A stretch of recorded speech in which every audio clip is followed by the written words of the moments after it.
नमस्कार प्रणाम भोजपुरिया भैया लोग। और सब बताई कैसे बानी रउआ सब है। उम्मीद करता नहीं रउआ सब ठीक ठाक होगा भैया, और हमहू ठीक बानी। आज थोड़ा लेट हो गया बा वीडियो बनावे में भैया, तो क्षमा चाहता नहीं, लेकिन मेट और ज़बरदस्त लेके उपस्थित बानी रउआ सबके बीच में। दिल से बताओ तनी भैया कि अगर नया म्यूजिक बनवा के बढ़िया ढंग से गायकी कर देता नहीं तो गाना 100% बच जाए भैया। तो चलिए देर ना करते हुए मैटर के शुरुआत कर लिया कि आखिर कैसे गावे के बा, का एकर धुन बा, का लय बा।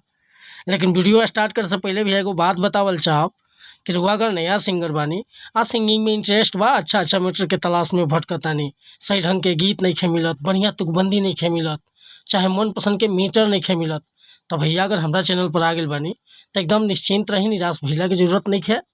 रउआ जैसन भी मीटर चाहत हो कब लिखवावे के भैया, बिल्कुल उचित चार्ज पर रउआ के फर्स्ट क्लास के मीटर मिली।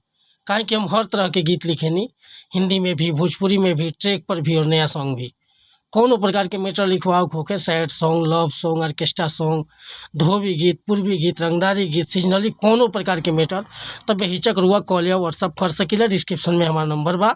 अच्छा लास्ट में हम बता भी देव, आज के मैटर बहुत धांसू बाटे। जानते बनी कि जितना गाना आजकल बजता सब हिंदी धुन के कॉपी भोजपुरी में बजताटे, तो इहो हिंदी धुन पर कॉपी बाटे। एगो गाना रहे बहुत बढ़िया, हटा सावन की घटा, यह लय बाटे। देखी कैसे गाओ भाई गीत के। तारा मुस्की पहिले मोतिहारी, हिले ब्यूटी प बक्सर बाजार हो। तारा मुस्की पहिले मोतिहारी, हिले ब्यूटी प बक्सर बाजार। दरभंगा में दंगा करैबू, लागे नीक ना इरादा तोहार। बान तू नजर से चलावतारू हो, जहे तहे बिजली गिरावतारू हो।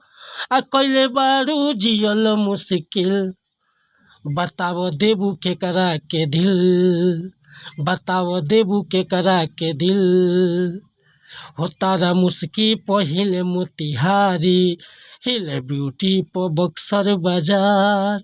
दरभंगा में दंगा करैबू, लागे नीक ना इरादा तोहार।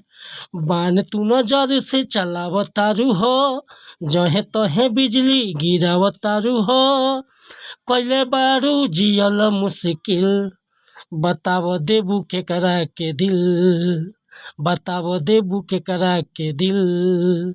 तब भैया अगर हमरा गाँव में कोनो त्रुटि भइल हुई तो क्षमा चाहतनी।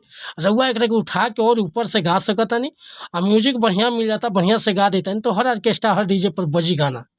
तो मीटर पसंद बा, फुल गीत लिखवावे के चाहतनी, तो बेहिचक रउरा हमरा व्हाट्सअप नंबर पर संपर्क कर सकीले। व्हाट्सएप के नंबर बा 8874473128। कोनो प्रकार के गाना लिखवावे होके, चाहे नया म्यूजिक बनवावे होके, रउआ बेझिझक कॉल या व्हाट्सअप कर सकतनी। और मैटर पसंद आए तो एगो लाइक करब, कमेंट करब, और चैनल पर पहली बार आए लोग तो चैनल के सब्सक्राइब कर लेब।